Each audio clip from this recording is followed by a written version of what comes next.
आप सभी भाई बहनों का आध्यात्मिक ज्ञानात्मक चैनल की ब्रह्म मुहूर्त ज्ञान उपदेश कक्षा में एक बार फिर स्वागत है।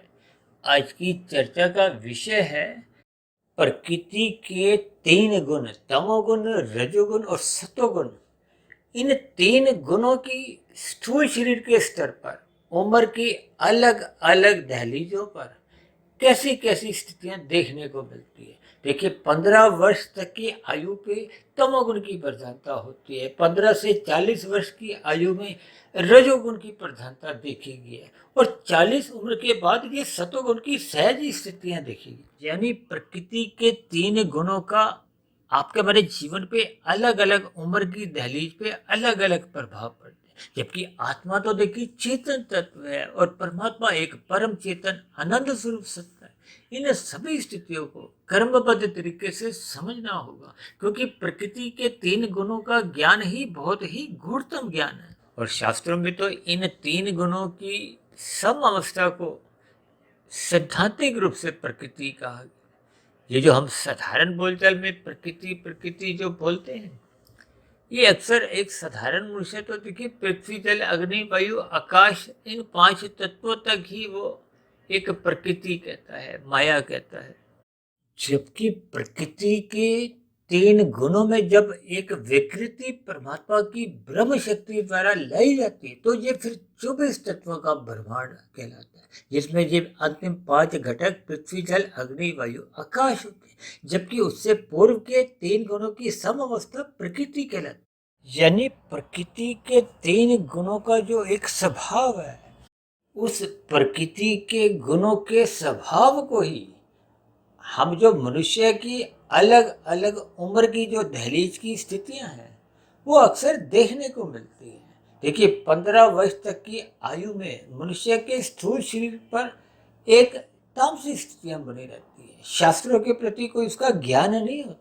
और इसी तरह 15 वर्ष के बाद की उम्र में और 40 वर्ष की आयु तक लगभग ये एक साधारण स्थितियों में रजोगुण की सहज ही स्थूल शरीर के स्तर पर एक लक्षण देखेगी है, क्योंकि क्रियाएं अधिक होती हैं। और तमोगुण का अभिप्राय देखिए एक अज्ञानता से लिया जाता है। रजोगुण को देखिए एक संसारी आकर्षणों से जोड़ा जाता है।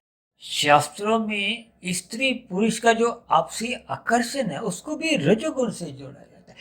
इसीलिए तो समाज में देखिए 25 वर्ष के आसपास की आयु में ये विवाह का एक संस्कार धर्मानुसार उसको एक स्थिति दी गई, ताकि रजोगुण भी मर्यादा में रहे और समाज में एक धार्मिक स्थितियां बनी रहे, कहीं भी कोई असहज स्थितियां उत्पन्न न होने पर। देखिए, ये सभी स्थितियां प्रकृति के तीन गुणों से संबंध रखती हैं, क्योंकि जैसे ये ब्रह्मांड देखिए तीन गुणों का एक विस्तार है, उसी तरह आपके हमारे जो तीन शरीर है, स्थूल शरीर, सूक्ष्म शरीर और कारण शरीर, ये भी एक पिंड की भांति है।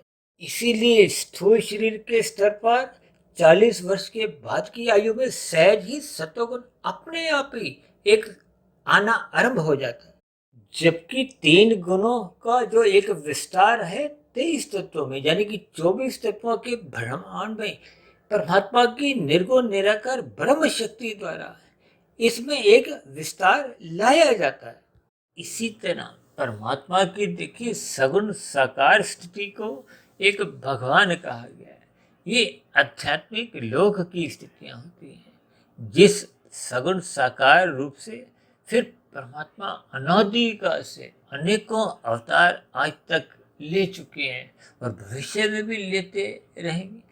ये सभी अवतारों की जो एक स्थितियां हैं, जिसके फलस्वरूप ये जो प्रकृति की एक व्यवस्था में जो धर्म की स्थितियां विभिन्न अवतारों द्वारा समझाई जाती है। देखिए ना, त्रेता युग में प्रभु राम जी का एक अवतार हुआ, इसी तरह द्वापर युग में श्री कृष्ण जी का एक अवतार हुआ। अब ये सभी स्थितियां देखिए आपको हमें एक ज्ञान पूर्वक स्थितियों का एक बोध करवाती है। यदि ये स्थितियां आपके हमारे जीवन में नहीं हो, तो फिर आपके हमारे जीवन में देखिए जो धार्मिक स्थितियां हैं, क्योंकि धर्म के बिना तो देखिए इंसान की कोई गति ही नहीं है। धर्म को हो, ज्ञान को हो, सतोगुण को, ये सब देखिए एक ही स्थिति है। देखिए, परमात्मा तो विशुद्ध सतोगुण ही सत्य है, और ये जो माया है, ये माया का अभिप्राय, इसको प्रकृति कहो, माया कहो, तीन गुणों की स्थितियां कहो।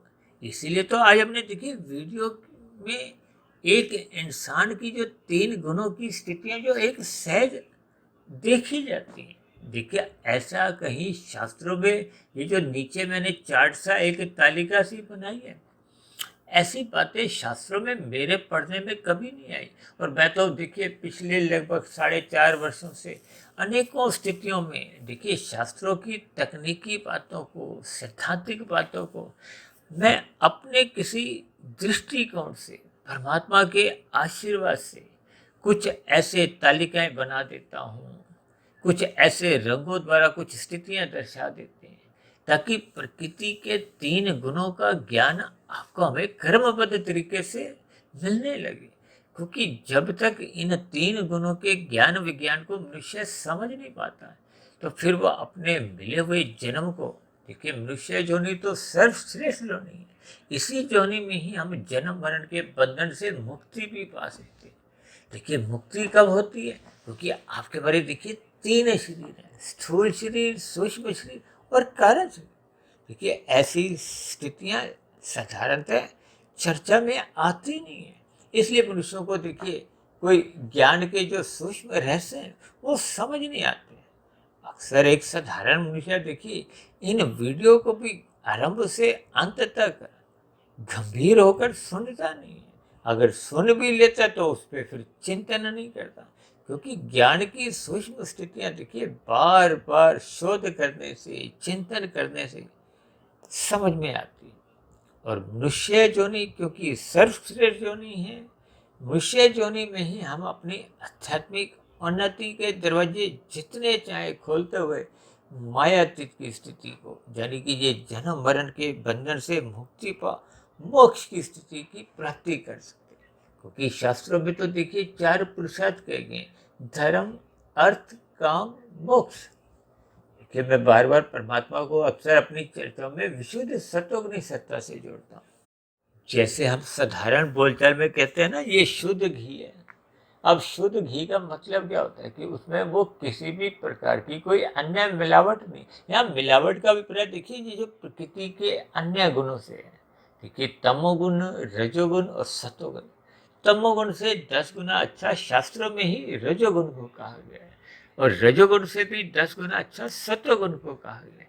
और बस इसी बात को ही आधार में रखते हुए हमने एक सूत्र सा बना दिया कि सत्वगुण से भी 10 गुना अच्छा विशुद्ध सत्वगुण है, ताकि बात की लय स्थितियां आपको में थोड़ी समझ में आ जाए। देखिए ये सभी स्थितियां आपको में क्रमबद्ध तरीके से तभी समझ में आती है जब हम इन सभी स्थितियों पर गंभीर होकर एक चिंतन करते हैं। इसलिए हमने देखिए तमोगुण को 1, रजोगुण को 10, सत्वगुण को 100 और विशुद्ध सत्वगुणी सत्ता परमात्मा को हम 1000 की संख्या से एक जोड़ देते हैं। वास्तव में अक्सर देखिए हम इन 1, 10, 100, 1000 पे चर्चाएं करते रहते हैं। ये मैंने सूत्र परमात्मा के आशीर्वाद से, गुरुओं के आशीर्वाद से ये तब बना था जब 1000 का नोट देखिए प्रचलन में था। अब तो देखिए 1000 का नोट के बाद फिर 2000 का नोट आया, और अब तो 2000 का नोट भी चले गया। देखिए ये सभी स्थितियां, सूत्र केवल एक समझने की स्थिति है, ताकि सैद्धांतिक बात आपको में समझ में आ जाए। और जहाँ तक मैं समझता हूँ, देखिए इस सूत्र का कभी भी किसी भी स्थिति में खंडन नहीं हो सकता, क्योंकि ये आपको में एक कर्मबद्ध तरीके से ज्ञान की कड़ियाँ सुलझाता है। और भगवान श्री कृष्ण जी ने तो गीता में ही बार बार कहा, इन 3 गुणों के ज्ञान को समझ लेना बहुत ही गुणतम स्थिति होती है। इस 3 गुणों के ज्ञान को ही भगवान श्री कृष्ण जी गीता में गुणतम ज्ञान कहते हैं। अब गुणतम ज्ञान जब स्वयं भगवान श्री कृष्ण जी ने ही कहा, तो फिर इन 3 गुणों की स्थितियों को आपको भाई क्रमबद्ध तरीके से समझना होता है। और परमात्मा के आशीर्वाद से आज तक की हमने लगभग जो 1900 के आसपास जो वीडियो प्रसारित कर चुके हैं, ये सभी 1900 वीडियो, चाहे वो देखिए ब्रह्म मुहूर्त ज्ञान उपदेश कक्षा की हो, चाहे प्रभु की वाणी फकीर की जुबानी की हो, बड़ी शिक्षा छोटा संदेश। और तकरीबन 2-1 वर्ष पहले हमने देखी ब्रेकिंग आध्यात्मिक न्यूज के अंतर्गत भी कुछ वीडियो प्रसारित की थी। और पिछले लगभग 1.25 वर्ष पहले हमने संध्या बेला ज्ञान कक्षा की वीडियो आरंभ की थी।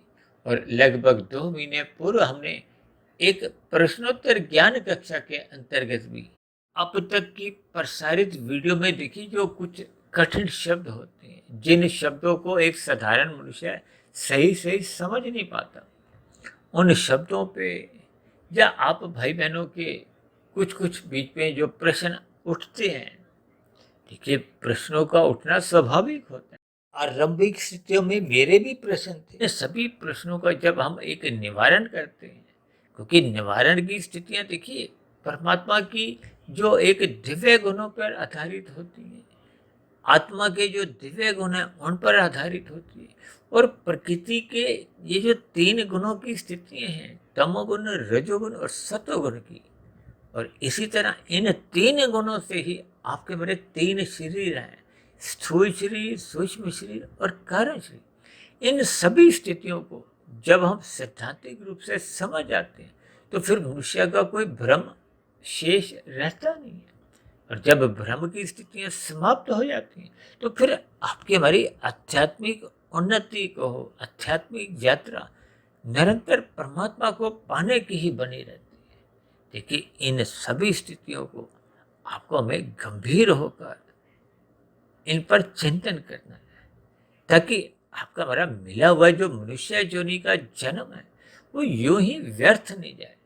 क्योंकि हम मिले हुए जीवन में जितनी भी आध्यात्मिक उन्नति कर सकते हैं आपको हमें करनी चाहिए, क्योंकि आध्यात्मिक उन्नति मरने के बाद भी सुरक्षित बनी रहती है। और ये जो भौतिक उन्नति है ये हम जितनी भी कर लेते हैं ये तो देखिए मरने के बाद तो समाप्त समझी ही जाती है। ये जीते जी भी आपके मरे देखिए काम आती नहीं है। इन सभी बातों पर थोड़ा आप चिंतन करो। देखिए ऐसे कितने ही धनी मनुष्य हैं जिन्होंने देखिए धर्मानुसार मेहनत करते हुए कितना एक धन कमाया, लेकिन आपके मेरे देखिए शरीर की, स्थूल शरीर की एक स्थितियां हैं, बचपन अवस्था, किशोर अवस्था, युवा अवस्था, प्रौढ़ अवस्था और वृद्धावस्था। उन्हीं सब स्थितियों को ही तो आज हमने देखी अपने वीडियो के नीचे जो 3 स्थितियां लिखी हैं, जिसमें मैंने देखिए तमोगुण को 15 वर्ष तक की एक स्थिति से जोड़ा है, और 15 वर्ष से 40 वर्ष तक की जो आपकी हमारी आयु होती है उसमें रजोगुण की प्रधानता होती है। और इसी तरह 40 वर्ष से अधिक की उम्र मरते दम तक आपके हमारे सत्वगुण की प्रधानता। ये कुछ स्थितियां देखिए सहज ही हम सभी मनुष्यों के जीवन में ये उम्र के आसपास सहज ही बनती जाती है। देखिए ये अलग बात है। देखिए वर्तमान समय कल युग चल रहा है। अब कल युग में देखिए अक्सर कुछ ऐसा देखा जाता है कि मनुष्य 60 वर्ष, 70 वर्ष, 80 वर्ष के होने पे भी अपना जन्मदिन मनाना भूलते नहीं है। देखिए यहाँ जन्मदिन मनाने का अभिप्राय केवल उस राशि स्थिति से, अन्यथा देखिए जब जब हम अपने जीवन को सात्विक बनाए रखते हैं तो सात्विक स्थिति में देखिए उमंग, उल्लास, ये सभी स्थितियों की कहीं भी शास्त्र भी मना नहीं करते। जब जब मैं भी देखिए इस जन्मदिन का या शादी की वर्षगांठ पर जो होने वाली स्थितियों पर जो एक विरोध करता हूँ, देखिए विरोध मेरा एक व्यक्तिगत पक्ष है। शास्त्रों में देखिए इन सभी स्थितियों को कुछ इस स्थितियों में कुछ समझाया नहीं गया, लेकिन शास्त्रों में देखिए सभी स्थितियों में ये जो 3 गुणों की स्थितियां हैं, इन 3 गुणों की स्थितियों से ही सभी चर्चाओं को आगे समझाया जाता है। और ये 3 गुणों की स्थितियां अपने आप में ही देखिए बहुत सूक्ष्म है। और आपके हमारे जो 3 शरीरों की स्थितियां हैं ये भी अपने आप में देखिए बहुत ही सूक्ष्म है। इन पर हम जितना अधिक शोध करते रहते हैं। देखिए आज कितने ही डॉक्टर, कितने ही वैज्ञानिक स्थूल शरीर के स्तर पर ही शोध करते करते अभी भी पूर्ण स्थिति पर पहुंचे नहीं। आज भी निरंतर इन स्थितियों पे देखिए शोध की स्थितियां निरंतर बनी रहती हैं। इसीलिए बार बार कहा जाता है परमात्मा की सत्ता को समझने के लिए आपको हमें प्रयास करते रहना है। और प्रयास करते करते जो आपको में अंत में ऐसा ज्ञान होता है कि देखिए परमात्मा को हम समझ नहीं सकते, लेकिन ऐसी समझ भी तभी बन पाती है जब हम परमात्मा को समझने का प्रयास करते करते जब ये समझ जाते हैं कि हम परमात्मा को समझ नहीं सकते, बस वही एक अंतिम ज्ञान की स्थिति है। हो सकता है सैद्धांतिक रूप से ऐसे कथन आरंभिक स्थितियों में मनुष्य को समझ नहीं आते। देखिए कुछ दार्शनिक स्थितियां होती हैं जिसको आरंभ में मनुष्य को समझ नहीं आती, लेकिन जैसे जैसे वो अपने अंतःकरण में सूक्ष्म स्तर पर उतरता जाता है। देखिए स्थूल शरीर के स्तर पर तो हम ऊपरी ऊपरी बातों को ही समझ पाते हैं, फिर हम मन बुद्धि के स्तर पर सूक्ष्म शरीर के स्तर पर कुछ चिंतन की स्थितियों में गुजरते हैं, और इसी तरह जब हम कारण शरीर के स्तर पर गहराइयों में अपने आप को स्थित करते हैं तो फिर हम उसके बाद आत्मा फिर परमात्मा की स्थितियों तक पहुंचते हैं।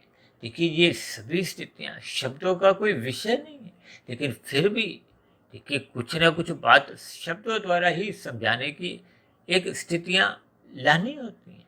अन्यथा आपको हमें देखिए कोई बात समझ नहीं आएगी। हमने भी देखिए जो अपने गुरुओं से महापुरुषों से या विभिन्न ग्रंथों को पढ़ने पर इन सभी स्थितियों का बोध किया है। यदि ये ग्रंथ लिखे नहीं गए होते तो फिर आज हमें भी कुछ ज्ञान का बोध नहीं होता। कहते हैं ना ये ज्ञान की स्थितियां। अब आरंभिक ज्ञान तो देखिए वेदों का है, वेदों को देखिए अपौरुषेय कहा गया। उस अपौरुषेय ज्ञान को देखिए आरंभ में ब्रह्मा जी को दिया गया, और स्वयं ब्रह्मा जी ने ही देखिए परमात्मा की ज्ञान की चर्चाएं करते करते अंत में ऐसा भी कहा है नीति नीति नीति नीति का अभिप्राय है कि परमात्मा के ज्ञान की हम पूर्ण चर्चा कर ही नहीं सकते।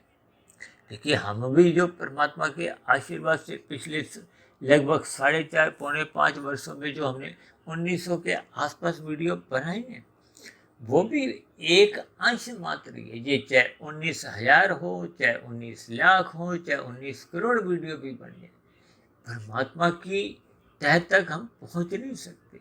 बस परमात्मा को हम पा सकते हैं, और पाना क्या है, स्थूल शरीर के रहते रहते जब आपके मेरे कारण शरीर में शुभ संस्कार 100% बन जाते हैं, या यूं को कि कारण शरीर पूर्ण रूप से शुद्ध हो जाता है, तो फिर आत्मा अपने मूल ज्ञान स्वरूप में लौट आती है।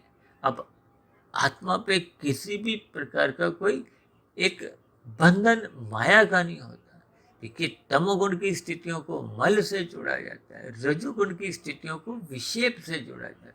विक्षेप का अभिप्राय शास्त्रों में एक चंचलता से कहा गया, क्योंकि जब हम संसारी सुखों में ही सुख ढूंढते हैं तो आपका हमारा मन चंचल बना रहता है। चंचल का अभिप्राय देखिए ये जो 5 भोगियों की अलग अलग स्थिति है ना, एक भोग भोगा, फिर दूसरा, फिर तीसरा, फिर चौथा, फिर पांचवा, फिर दूसरा, कभी पहला, यानी कि मनुष्य इन विषय भोगों को भोगता भोगता थकता नहीं है, रुकता नहीं है।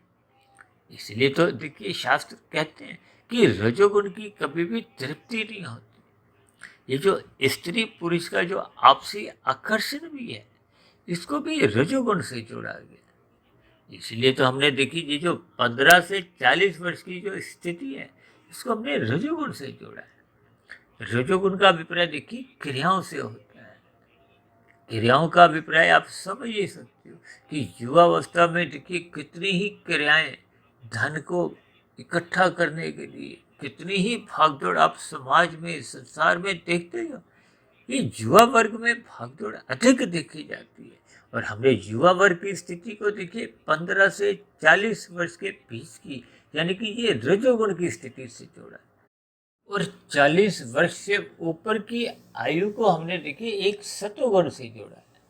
अक्सर कहा जाता है ना कि 40 वर्ष के बाद ही मनुष्य को एक मूल ज्ञान समझ में आने लगता है। मूल ज्ञान का अभिप्राय देखिए शास्त्रों से लिया जाता है। और 40 से पूर्व की स्थिति में देखिए वो रजोगुण की प्रधानता होने के कारण शास्त्रों का ज्ञान उतना उतना क्रमबद्ध तरीके से मनुष्य को समझ नहीं आता। देखिए ये सभी एक सामान्य स्थिति है, क्योंकि शास्त्रों में देखिए तमोगुण, रजोगुण और सतोगुण की जो एक साधारण स्थितियां लक्षणों के आधार पर समझाई गई, उन लक्षणों के आधार पे ही आपके हमारे जीवन में जो ये अलग अलग उम्र के जो एक ठहराव हैं, पड़ाव हैं, उन स्थितियों को हमने कुछ इस ढंग से जोड़ा है ताकि प्रकृति के 3 गुणों की स्थितियों का थोड़ा थोड़ा बोध होने लगे। अब ये जो हमने 40 जमा यानी कि 40 वर्ष से अधिक की आयु का जो हमने लिखा है सतोगुण, अक्सर आप देखोगे ना कि जो सत्संग की स्थितियां जो समाज में देखने को मिलती हैं, अक्सर मनुष्य देखिए एक सत्संग को वृद्धावस्था के साथ जोड़ देता है, जबकि सत्संग का अभिप्राय तो देखिए सत्वगुण का संग करने से है। अब सत्वगुण का संग तो देखिए एक विद्यार्थी भी पाठशाला में जब जाता है, विद्यालय में जाता है, तो वहाँ वो सत्वगुण का संग ही तो है। देखिए जब हम भौतिक शिक्षा लेते हैं, चाहे आध्यात्मिक ज्ञान की बातें करते हैं, ये सभी बातें देखिए सत्वगुण से ही प्रभावित होती हैं। अब सतोगुण से प्रभावित होने का अभिप्राय क्या है कि वो ज्ञान की स्थिति है। देखिए रजोगुण को क्रिया से जोड़ा जाता है और तमोगुण को पदार्थों से जोड़ा जाता है। ये अलग अलग देखिए स्थितियां हैं। अब तमोगुण को अज्ञानता से भी जोड़ा जाता है, अंधकार से भी जोड़ा जाता है। अब अंधकार में क्योंकि आपको हमें कुछ सूझता नहीं है, तन के स्तर पर आपको हमें ठोकरें लगती हैं। अब ज्ञान को प्रकाश से भी जोड़ा जाता है, तभी तो शाम को जैसे ही अंधकार में स्थितियां बनती हैं तो हम बल्ब ट्यूब जला देते हैं ताकि आपको में तन को क्रिया करते समय कोई ठोकर नहीं लगे। देखिए इन सभी स्थितियों की मैं बार बार कहता रहता हूँ कि आपको में भावार्थ समझने होते हैं, शब्दों के अर्थ भी समझने हैं। फिर अर्थों के साथ साथ देखिए जब हम भावार्थ समझने की एक स्थितियां बना लेते हैं, यानी कि अपने मन बुद्धि के स्तर को विकसित कर लेते हैं कि यदि आपको में भावार्थ समझ में आ जाते हैं तो फिर शास्त्रों में जो जो बातें देखिए गूढ़ स्तर पर कही गई होती है, क्योंकि वेदों का ज्ञान तो देखिए बहुत ही गूढ़ ज्ञान है, एक साधारण मनुष्य को देखिए समझ नहीं आता। इसीलिए ऐसा कहा गया कि वेदों के ज्ञान को एक सरलीकरण करते हुए विभिन्न प्रकार की मायातीत महापुरुषों ने देखिए उपनिषद देखे। अब यहाँ मायातीत शब्द का अभिप्राय होता है कि जब मनुष्य जन्म मरण के बंधन से मुक्ति पाने की स्थिति पे पहुंच जाता है, या दूसरे सरल शब्दों में यूं कहो कि जब हम कार्यशील को पूर्ण रूप से शुद्ध कर देते हैं, अज्ञानता की स्थितियां समाप्त हो जाती हैं, वो मायातीत की स्थिति समझी जाती है। और मायातीत की स्थिति पर पहुंचकर भी परमात्मा की प्रेरणा द्वारा, देखिए परमात्मा की प्रेरणा सहज ही आपको में भीतर से ही मिलती है, क्योंकि परमात्मा तो देखिए एक सर्वव्यापी सत्ता है। जैसे अभी हमने समझाया था ना, परमात्मा निर्गुण निराकार रूप में एक सर्वव्यापी सत्ता है, और ऐसे ही सगुण साकार रूप में एक आध्यात्मिक लोक की स्थिति है, और इसी तरह सगुण निराकार रूप में परमात्मा आपकी हमारी आत्मा के साथ एक सखर रूप में सदा बने रहते हैं, आपका हमारा मार्गदर्शन करने के लिए, आपको हमें आध्यात्मिक लोक में ले जाने के लिए, यानी जन्म मरण के बंधन से मुक्ति पाने के लिए। ये जो 4 पुरुषार्थ कहे गए ना, धर्म अर्थ काम मोक्ष, अक्सर हम अपनी चर्चाओं में देखिए मोक्ष को एक मंजिल कहते हैं। मंजिल का अभिप्राय उसको आपको में एक पाने की स्थिति में पहुंचना है। देखिए संसार में भी तो हम सुख ढूंढते हैं, संसारी सुख जितने भी हैं वो तो पदार्थों के सुख हैं, और पदार्थों का सबका देखिए अलग अलग स्वभाव है। जैसे ये इन 3 गुणों का अलग अलग स्वभाव है। हम जिस गुण का संग करते हैं उस गुण विशेष का स्वभाव आपके हमारे अंतःकरण में बनता जाता है। देखिए, ये बहुत ही साधारण सी स्थिति है, लेकिन मनुष्य इन सभी स्थितियों को क्रमबद्ध तरीके से समझता नहीं। इन सभी स्थितियों पर हम जितना जितना क्रमबद्ध तरीके से इस मिले हुए जीवन में चिंतन करते हैं, शोध करते हैं, इसलिए तो देखिए परमात्मा की प्रेरणा से मैं पिछले 22-25 वर्षों से 1-1:30 बजे उठने का ही अपना एक संस्कार सा बनाया है, ताकि ये जो ब्रह्म मुहूर्त का जो एक समय है वो अधिक लंबा हो। अधिक लंबा होने का अभिप्राय है कि देखिए, जब हम सोने के बाद उठ जाते हैं तो वो स्थिति विशेष एक सत्वगुण से जोड़ी जाती है। देखिए, जब हम सोने से पूर्व की जो एक स्थितियां होती हैं वो एक राजसी स्थितियां होती हैं, चाहे हम स्थूल शरीर के स्तर पर कार्य करते हैं, चाहे मन के स्तर पर। और जो बीच की अवस्था जो हम जिसको नींद कहते हैं ना, आराम को वो नींद को, वो एक तामसी स्थिति होती है। अब जैसे हम साधारण स्तर पर देखिए तमोगुण की बार बार निंदा करते रहते हैं, वो उस निंदा का अभिप्राय देखिए अनीतिगत कार्यों से है, निषेध कर्मों से। ये शास्त्र आपको मैं मना करते हैं। जबकि नींद तो देखिए मैं भी लेता हूँ, सभी भाई बहन लेते हैं। नींद को देखिए तमोगुण से जोड़ा गया। देखिए, प्रकृति की सभी स्थितियां, चाहे वो तमोगुण की हो, रजोगुण की हो और सत्वगुण की हो, अपने आप में निकृष्ट नहीं है। वो तो सापेक्ष दृष्टिकोण से ऐसा हम कह देते हैं। देखिए, हम जो कहते हैं ना तमोगुण की निंदा करो, यानी कि हम बुराइयों की निंदा, जो अधार्मिक स्थितियां हैं उनकी निंदा से है। जो शास्त्र आपको में अनुमति देते हैं उनको तो देखिए कहते हैं ना विहित कर्म, विधि विधान द्वारा, उसी की तो धर्म क्या नाम दिया गया। इसलिए कहते हैं कि धर्म प्रथम स्थान पे बने रहना चाहिए। धर्म, अर्थ, काम, मोक्ष, ये 4 पुरुषार्थ हैं। अब धर्म प्रथम स्थान पे जब बना रहता है तो आपको हमारे जो अर्थ है, अर्थ का अभिप्राय देखिए पुरुषार्थ द्वारा जो हम धन कमाते हैं, किस लिए? कामनाओं की पूर्ति के लिए। और कामनाओं की पूर्ति के लिए यदि हम धर्म अनुसार धन कमाते हैं तो कहीं भी प्रकृति भी आपको हमें दंड नहीं देती। दंड कब देती है? देखिए, यातायात में भी आप और हम सारा दिन यदि गाड़ी चलाते हैं तो यातायात के नियमों का पालन करते हुए आपको भी कोई दंड नहीं मिलता। लेकिन जब हम यातायात के नियमों का उल्लंघन करते हैं, लाल बत्ती पे रुकते नहीं या कुछ और ऐसी स्थितियों में निषेध कर्म करते हैं तो आपके बड़े चलान कटते हैं। चलान का अभिप्राय दंड की स्थितियों से। और इसी तरह प्रकृति भी आपको में देखिए दंड देती है। कब? जब हम निषेध कर्म करते हैं, जो शास्त्र आपको में मना करते हैं। अब शास्त्रों में तो देखिए मांसाहार भोजन का मना किया गया, भले ही देखिए कोई कानून ऐसा बना नहीं कि आप मांसाहार भोजन का सेवन करोगे तो आपको दंड दिया जाएगा, पुलिस पकड़ लेगी, फिर न्यायालय द्वारा आपको हमें जेल में भेज दिया जाएगा। देखिए, शास्त्रों में जो जो स्थितियां समझाएगी, ये जो मरने के बाद की जो एक स्थितियां हैं वो शास्त्रों के अनुसार जैसा जैसा समझाया गया है, कहा गया है। क्योंकि शास्त्रों की बातों का देखिए कभी भी खंडन नहीं होता।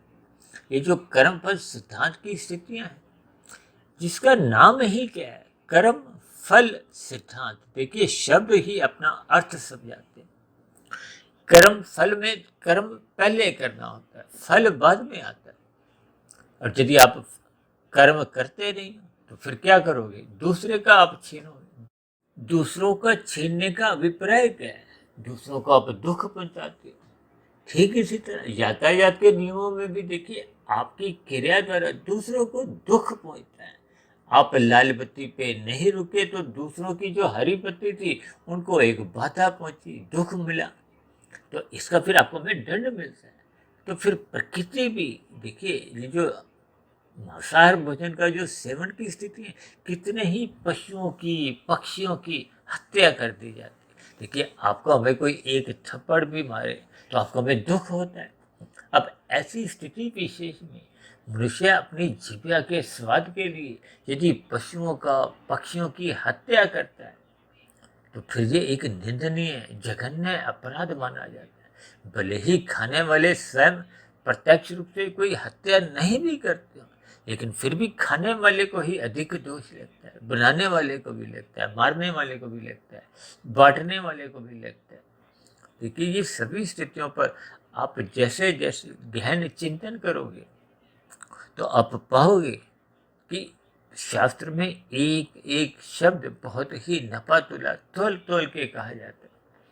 केवल उनके आपको में अर्थ समझने हैं और अपने दिनचर्या में, अपने जीवन में उनको ढालना होता है, अपने व्यवहार में उनको अपनाना होता है, ताकि हम बुराइयों से बचें, ये पाप कर्मों से बचें। क्योंकि मनुष्य जोनि एक सर्वश्रेष्ठ जोनि है और मनुष्य जोनि पुनः तभी मिलती है जब संचित कर्मों में मरते समय पुण्य कर्मों की स्थिति कम से कम 50-51% होती है। और यदि ये कम रह जाती, देखिए जब मनुष्य पाप कर्म अधिक करता है तो कर्माशय अधिक तेजी से बढ़ता जाता है और बढ़ते बढ़ते पाप कर्मों का अनुपात तो बढ़ जाता है और पुण्य कर्मों की न्यूनता रह जाती है, जिसके फलस्वरूप ये जो नीचे की 80 लाख प्रकार की तामसी जोनियां हैं, उन जोनियों में फिर प्रकृति आपको भी जन्म लेने को बाध्य कर देती है। देखिए, नीचे की 20 लाख तरह की वनस्पति जोनि और वनस्पति जोनि का भी देखिए आपको भी जो शास्त्र अनुमति देते हैं कि आप उनका एक भोजन के रूप में, देखिए हम गेहूं खाते हैं, चावल खाते हैं, दालें खाते हैं और भी देखिए सब्जियां खाते हैं, फल खाते हैं, ये सब भी देखिए जोनियां हैं। लेकिन शास्त्र आपको में अनुमति देते हैं कि आप इनको खा सकते हो, तो इसलिए कोई आपको में दंड नहीं मिलता, भले ही वो भी देखिए एक जोनी है। लेकिन वनस्पति जोनियां वो लगभग देखिए शास्त्रों से ऐसे संकेत मिलते हैं कि वो 99.99% अचेत होती है, उनको किसी भी प्रकार की देखिए कोई पीड़ा नहीं होती।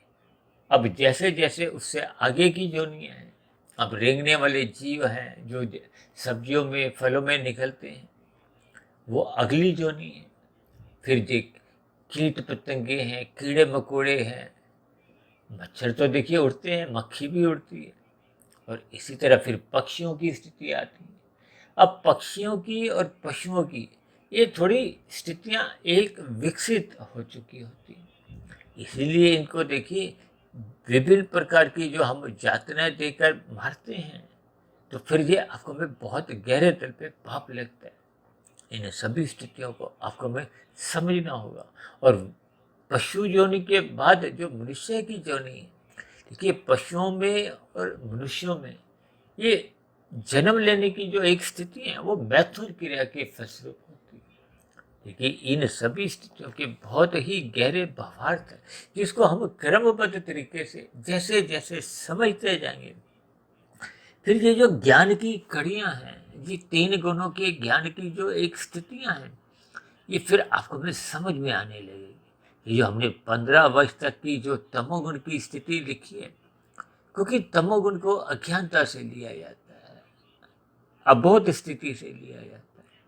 अब यहाँ देखिए 15 वर्ष तक जो बच्चा भौतिक शिक्षा ग्रहण करता है तो वहां तो वो काफी हद तक पढ़ चुका होता है, लेकिन यहाँ हमारी जो तामसी स्थिति का अभिप्राय है, तमोगुण की स्थिति का जो हम कह रहे हैं, उसका अभिप्राय आध्यात्मिक स्थिति से, आध्यात्मिक ज्ञान के प्रति 15 वर्ष तक की आयु में वो लगभग अचेत होता है। किसके प्रति? शास्त्रों के प्रति।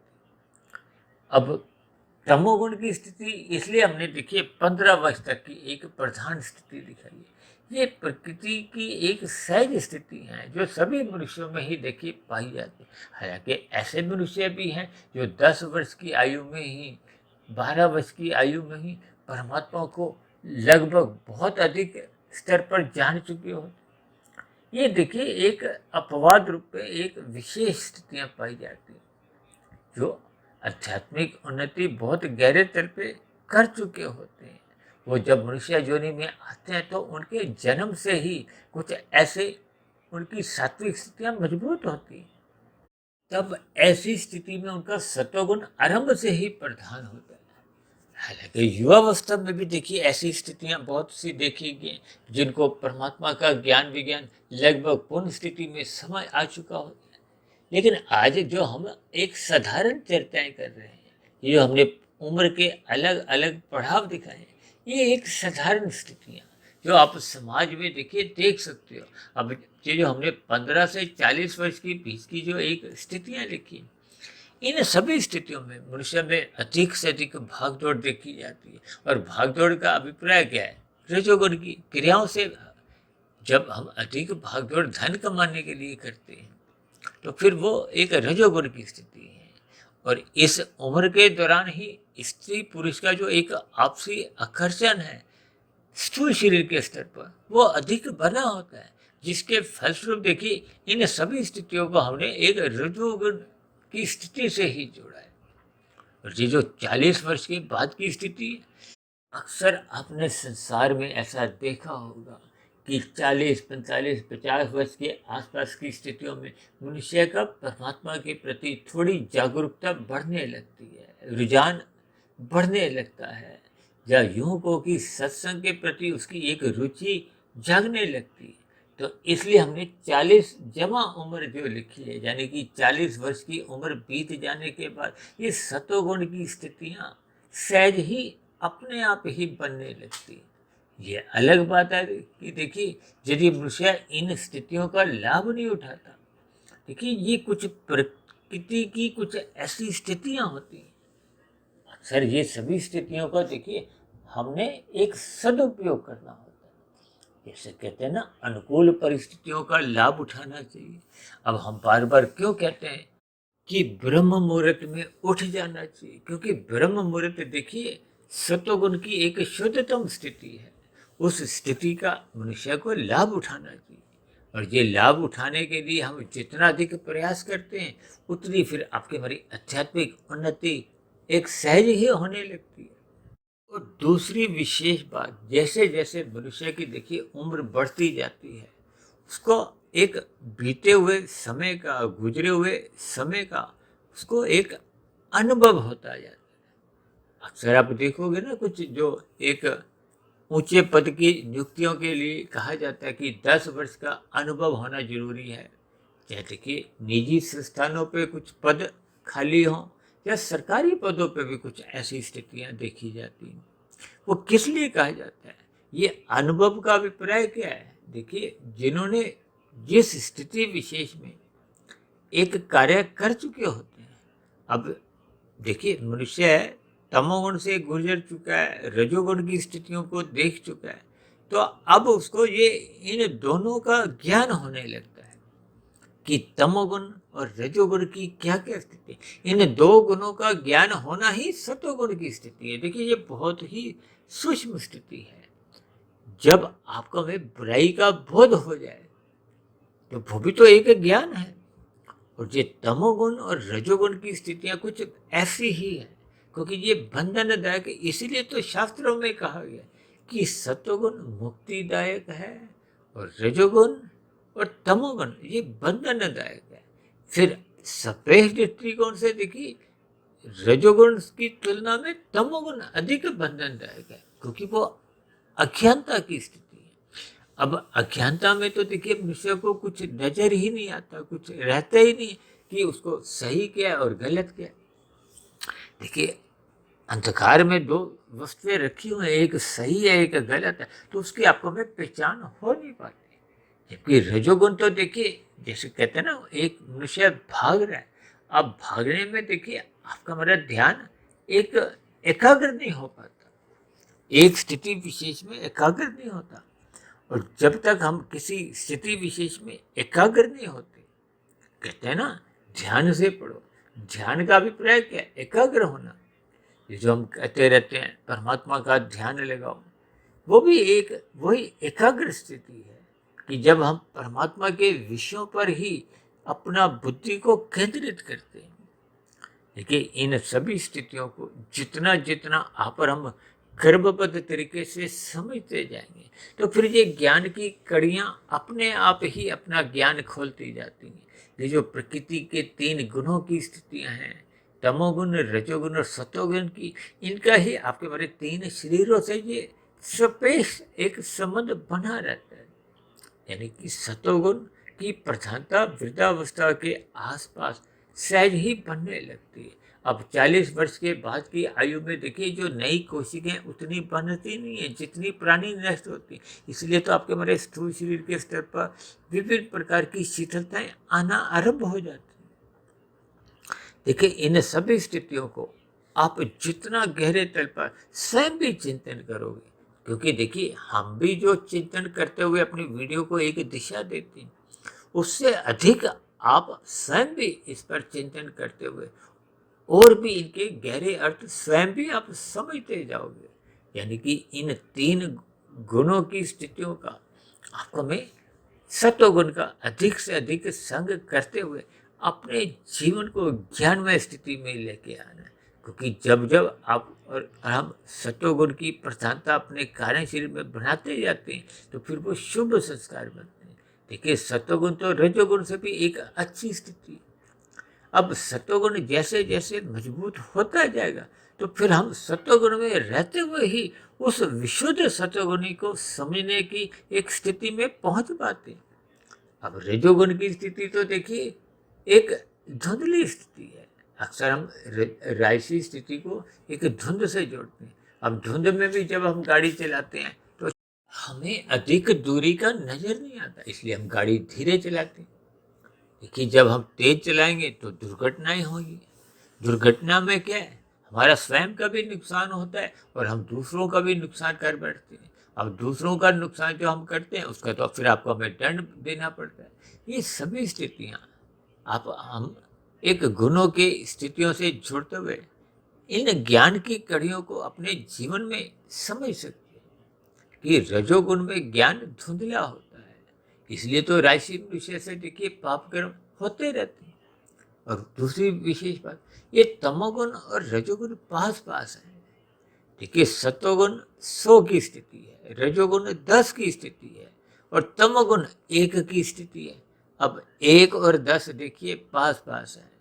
जब जब मनुष्य रजोगुण में ही अपना घर बना लेता है, यानी कि विषय भोगों में ही रुचि बढ़ाने लगता है, राशि स्थितियों को ही अपना एक संसार बना लेता है, सत्संग करता नहीं है, ज्ञानमय स्थिति में स्थित नहीं होता, तो फिर ऐसी स्थिति में उससे पाप कर्म यानी कि तामसी स्थितियां, क्योंकि वो पड़ोसी है।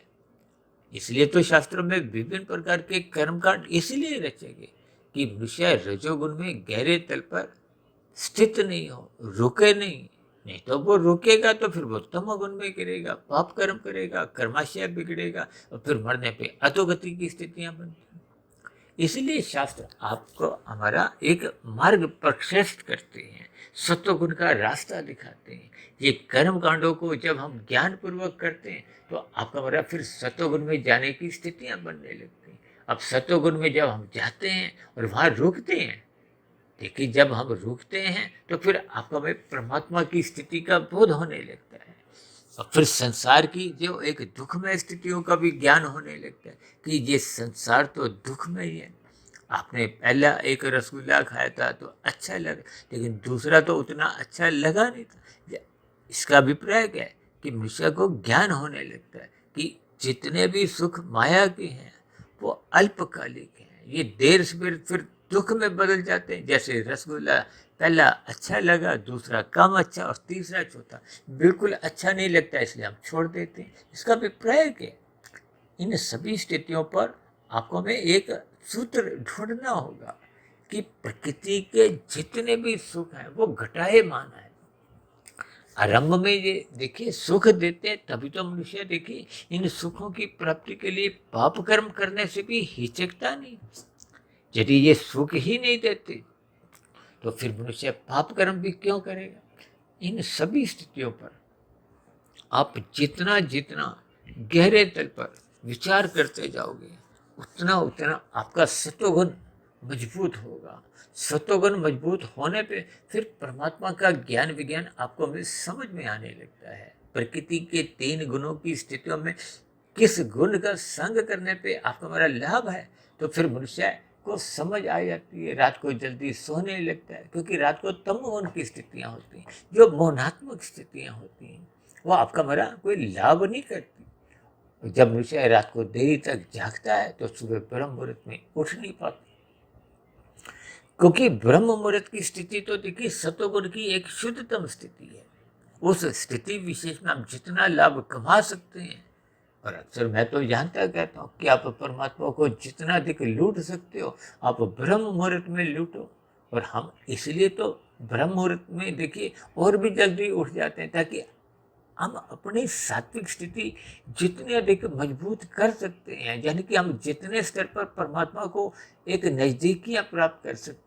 इसीलिए साधारण स्तर पर हम बार बार कहते रहते हैं कि रात को जल्दी सो जाओ, सुबह ब्रह्म मुहूर्त में उठ जाओ, ताकि हम लाभ कमा सकें। देखिए, जब हम ब्रह्म मुहूर्त में निरंतर उठने का एक संस्कार बना लेते हैं, तो फिर दिन में जो रजोगुण की संसारी स्थितियाँ भोगों की आपके हमारे समक्ष आती हैं, तो मनुष्य उन भोगों में फिसलता नहीं है। फिसलने का अभिप्राय क्या है? मनुष्य फिर तमोगुण में घिरता नहीं है। लेकिन जब रजोगुण सतोगुण की लगाम से मर्यादित बना रहता है, संतुलित रहता है, अनुशासित रहता है, जैसा कि भगवान श्री कृष्ण जी ने अर्जुन के रथ के 5 घोड़ों की लगाम अपने हाथ में रखी। इसका उपदेश ही यही है कि आपने गुरु की आज्ञा में शास्त्रों के अनुसार अपनी दिनचर्या व्यवस्थित कर दी, और ये तभी संभव होती है जब हम ब्रह्म मुहूर्त में उठते हैं। तो फिर दिन में रजोगुण एक व्यवस्थित रहता है, अनुशासित रहता है, आपकी हमारी कामनाएं बिगड़ती नहीं है, आपका हमारा पुरुषार्थ बिगड़ता नहीं है। तो फिर ऐसी स्थिति में धर्म प्रथम स्थान पे बना रहता है। जब धर्म प्रथम स्थान पे बना ही रहता है, तो फिर परमात्मा की जो स्मृति है वो सहज बनी रहती है। फिर मनुष्य का मोक्ष प्राप्ति का एक लक्ष्य बन जाता है, और लक्ष्य बनते बनते उस स्थिति विशेष में आप जितने प्रयास करते जाते हैं, तो आपकी हमारी आध्यात्मिक उन्नति के दरवाजे खुलते जाते हैं, और एक ऐसी स्थिति पहुंच जाती है, मिल जाती है, जब आपका हमारा कार्यशील में श्रद्धापूर्वक सत्संग करते करते वो शुभ संस्कार पूर्ण रूप से स्थापित हो जाते हैं, और बुरे संस्कार पूर्ण रूप से दग्ध बीज हो जाते हैं। उस स्थिति विशेष को ही देखिए मायातीत कहा जाता है। तो ऐसी स्थिति जब स्थूल शरीर के रहते रहते बनाने में हम सफल हो जाते हैं, तो आपका हमारा मिला हुआ जीवन सफल हो जाता है, सार्थक हो जाता है। हम मायातीत की स्थिति को पहुंच जाते हैं, और स्थूल शरीर की वृत्ति तो देखिए बिना प्रयासों के सबकी ही सहज ही आती है। तब ऐसी स्थिति में स्थूल शरीर के मरने पे अब कार्य शरीर की स्थितियां समाप्त होगी, तो फिर नए भौतिक शरीर के में एक जन्म लेने का कोई कारण ही नहीं बचा। तब ऐसी स्थिति विशेष में आत्मा पर किसी भी प्रकार का कोई भौतिक बंधन नहीं होता, जिसके फलस्वरूप फिर वो आत्मा मोक्ष काल में आध्यात्मिक शरीर की प्राप्ति कर एक लंबे काल के लिए आनंदमय जीवन बिताती है। तो ऐसी सभी शुभ स्थितियाँ आपके हमारे जीवन में तभी बनती हैं जब हम सतोगुण विकसित करते हैं, और सतोगुण विकसित होने की जो अनुकूलतम स्थितियाँ होती हैं वो 40 वर्ष के बाद की बहुत अधिक अनुकूल स्थितियाँ होती हैं, जब मनुष्य का सहज ही रजोगुण घटने लगता है, या रजोगुण का असली रूप आपके समक्ष सहज ही स्मृति में आने लगता है। जब मनुष्य का रजोगुण मर्यादित हो जाता है, तो फिर मनुष्य तमोगुण में गिरता नहीं है। देखिए, आज की चर्चा को हमने इधर उधर के उदाहरणों से, जैसे जैसे परमात्मा ने मुझे कुछ प्रेरणा देते गए, कुछ उदाहरण मेरे मन में आते गए, तो मैंने इन सभी स्थितियों पर कुछ प्रकाश डाला है। हालांकि देखिए, उस उदाहरणों में कभी कभी एक साधारण मनुष्य थोड़ा नाराज भी हो जाता है, लेकिन आपने हमें अपने मिले हुए जीवन के एक स्थिति को समझना होगा, यानी कि अपने मिले हुए जीवन में अपनी सात्विक स्थिति मजबूत करनी होगी, क्योंकि सात्विक स्थिति जितनी अधिक हम मजबूत कर लेते हैं, वो मनुष्य को पाप कर्मों से बचाती है।